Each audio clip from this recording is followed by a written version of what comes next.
continuing where I left off. But Aeneid answered, "Dearer to your sister than daylight is, will you wear out your life, young as you are, in solitary mourning, never to know, sweet children, of the crown of joy that Venus brings? Do you believe this matters to the dust, to ghosts in tombs? Granted, no suitors up to now have moved you, neither in Libya nor before in Tyre. Arbush you rejected, and the others, chieftains bred by the land of Africa, their triumphs have enriched. Will you contend even against a welcome love? Have you considered in whose lands you've settled here? On one frontier, the Gatulans, their cities, people invincible in war, with wild Numidian horsemen, and the offshore banks, the Syrtes on the other, desert lands, bone dry, where fierce Barcian nomads range. Or need I speak of future wars brought on from Tyre, and the menace of your brother? Surely by dispensation of the gods, and backed by Juno's will, the ships from Ullum held their course this way on the wind. Sister, what a great city you'll see rising here, and what a kingdom from this royal match, with Trojan soldiers as companion in arms. But what exploits will Punic glory grow? Only ask the indulgence of the gods.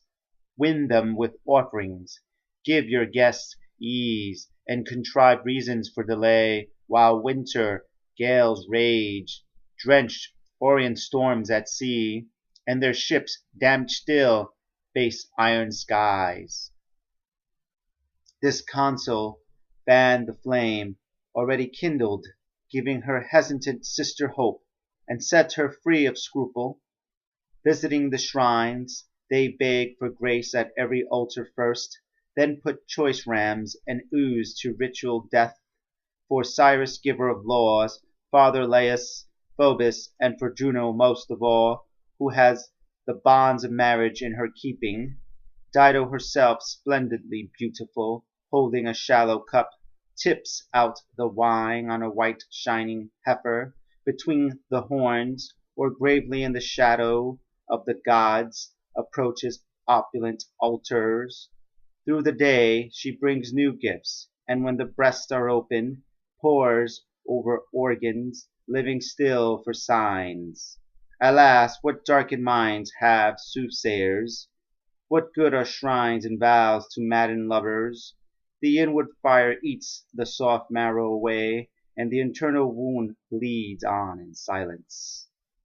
Unlike Dido, burning in her madness, roamed through all the city like a doe hit by an arrow shot far from far away. But a shepherd hunting in the Cretan woods, hit by surprise, nor could the hunter see his flying steel had fixed itself in her. But through she runs for life, through copse and glade, the fatal shaft clings to her side. Now, Dido, take Aeneas with her among her buildings, show her Sidonian wealth, her walls prepared, and try to speak, but in mid-speech grew still. When the day waned, she wanted to repeat the banquet as before, to hear once more in her wild need the throes of Ullum, and once more hung on the narrator's words. Afterward, when all the guests were gone, and the dim moon in turn had quenched her light, and setting stars weighed weariness to sleep, alone she mourned in the great empty hall, and pressed her body on the couch he left. She heard him still, though absent, heard and saw him, or she would hold Aeneas in her lap, enthralled by him, the image of his father, as though by this ruse to appease a love beyond all telling. Towers, half built, rose no farther, men no longer trained in arms or toiled to make harbours and battlements impregnable. Projects were broken off, laid over, and the menacing huge walls with cranes unmoving stood against the sky. As soon as Jove's dear consort saw the lady, pretty to such illness, and her reputation standing no longer in the way of passion, Saturn's daughter said to Venus, "Wondrous, cover yourself with glory. Have you not, you and your boy, and won such prizes too? Divine power is something to remember, if by collusion of two gods one mortal woman is brought low. I am not blind. Your fear of our new walls has not escaped me, fear and mistrust of Carthage at her height. But how far will it go? What do you hope for, being so conscientious? Why do we not arrange eternal peace and formal marriage? You have your heart's desire, Dido in love, Dido consumed with passion to her core. Why not, then, rule this people side by side with equal authority, and let the queen wait on her Phrygian lord, let her consign into your hand her tyrants as a dowry?" Now Venus knew this talk was all pretense, all to divert the future power from Italy to Libya, and she answered, "Who would be so mad, so foolish as to shun that prospect or prefer war with you? That is provided fortune is on the side of your proposal. The fates here are perplexing. Would one city satisfy Jupiter's will for Tyrrhenians and Trojan exiles? Does he approve a union and a mingling of these races? You are his consort. You have every right to sound him out. Go on, and I'll come too." But regal Juno pointedly replied, "That task will rest with me. Just now, as to the need of the moment and the way to meet it, listen, and I'll explain in a few words.